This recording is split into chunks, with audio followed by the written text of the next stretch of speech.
Satnam, y'all. Raj Prem here.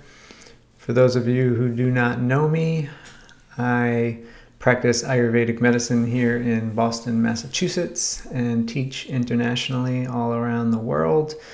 I'm here today to talk with you about the difference between acting and reacting. A lot of what starts trouble in our relationships, whether it be at work or at home with a loved one, with a child, is the way that we react. And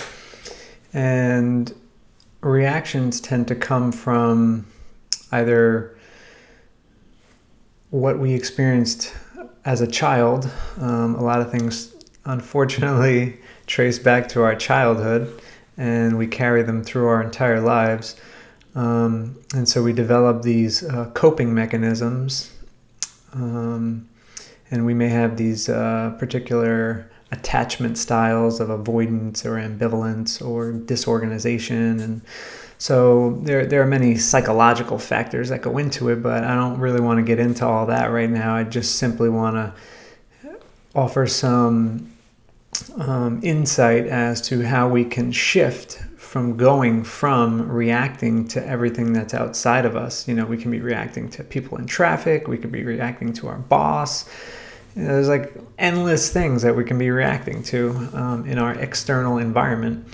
And so one of the key elements, according to Ayurvedic medicine or the yogic principles, is to get our internal environment straightened out. And there are many ways to do that. One of the most powerful ways is through a practice called the Dinacharya in Ayurveda, and that translates to the daily routine. And a healthy daily routine, according to Ayurvedic medicine, looks something like this. So you get up before dawn and you do your meditation and your yoga. So that way you are starting the day with a calming, relaxing practices. Actually, let me rewind for a second. The most important thing is to get a good night's sleep. Getting a good night's sleep is so important for so many reasons.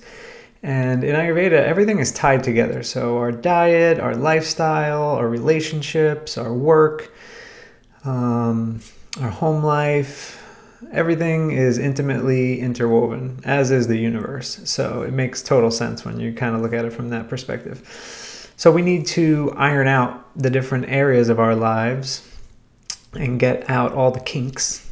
And so, after getting a good night's rest, which typically in Ayurveda we say going to bed by 10 p.m. or around 10 p.m.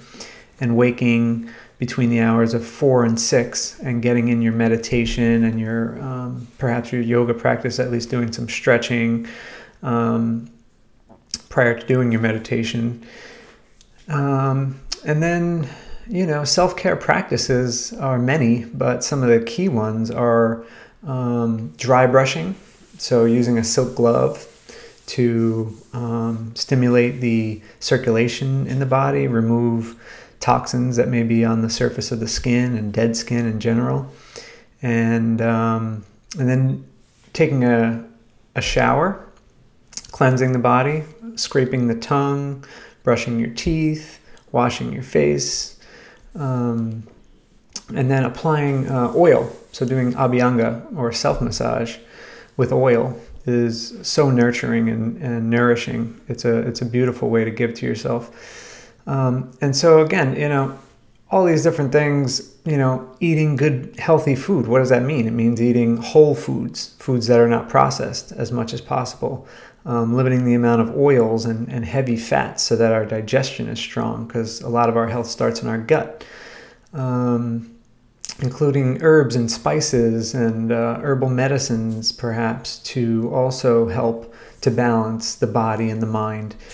And putting in all these key elements really helps to bring about that state of balance. And then also, working with a counselor perhaps on some childhood traumas or some areas that you've started to identify. And as you start to incorporate more of those daily practices for health, you'll allow to get to a deeper, you'll allow your body and mind to give you signs of what's next. What else is it that we need to take care of?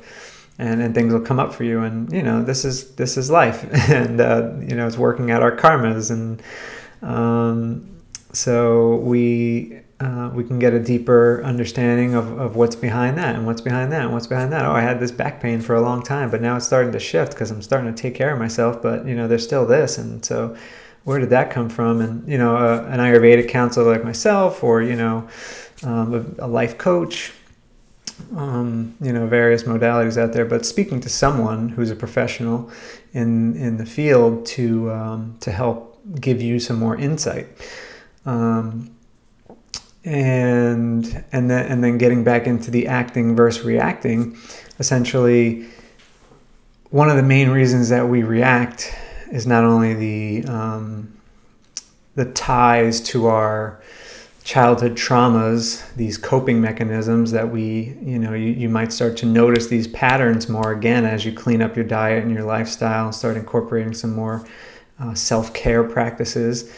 And then we react because we're at such a high state of anxiety or dis-ease most of the time, because we're not incorporating these self-care practices, or maybe our diet is not good for our particular constitution, which is a very important concept in Ayurveda, is that every one of us is different. And so, what's good for one is not good for another necessarily. And so there are many, many things like this that help us to bring balance and harmony into our bodies and minds, so that when that moment where we would normally react arrives, we can have the presence of mind to pause for a moment and not instantly react to whatever that person said or did that triggered us, and having an inner understanding of what's the mechanism behind our reaction, but also perhaps what is, coming from a place of compassion as to why is that person behaving in that way that triggers me. And perhaps what they did was nothing wrong. Perhaps it just triggered you, but perhaps they're acting in a particular way, like they're getting angry or sad or defensive, and that triggers you. And so looking at what they're doing as their karma, and not reacting to it, just taking it, as what it is. This thing is happening. I'm not in control of it. The universe is in control. And looking at it again as, what can I learn from this? What can I extract from this experience? And if we look at all of life that way, we'll have a lot less trouble, because essentially we won't react to anything. Essentially, we'll just take things as they come, deal with them, and move on. And it could be the most grave of situations, but if we pause for a moment and look at them from an objective standpoint and say, okay, this is happening. How can I see the good in it? How can I look at it as the glass is half full, not the glass is half empty? And then we can, when we have that moment of pause, we can choose to respond in a healthy way to what it is that's stimulating us in our environment. And that's much different than just going into autopilot, because when we're in a state of reaction, we've already lost the battle. We're in defensiveness. We're, doing things more or less, speaking and acting unconsciously. And the difference again between reacting and acting is again that the difference between consciously dealing with the situation at hand, or unconsciously allowing the programming in our mind that's been developed over a long period of time. This is a very sophisticated machine right here, but it's not who we are. We are an infinite divine soul that has been brought to this life to fulfill a karma and to heal. And if you look to nature as an example, you'll see that,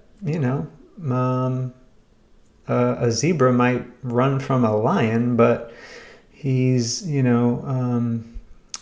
he's not getting all bent out of shape about the lion chasing after him. Afterwards, he kind of just goes back to eating grass, and now that he's safe, he does his thing. He's hanging out with his buddies, and it's a very different thing when we're going from a place of acting consciously versus reacting from our subconscious experiences or pre-programming, wounding, however you want to look at it. So yeah, that's just something that I wanted to share with you today. And again, my name is Raj Prem, and if you wanted to check me out, you can check out our website at prajnaveda.com. And again, I practice Ayurvedic medicine here in Boston, Massachusetts, and hopefully I'll see you soon. Bye now. Namaste.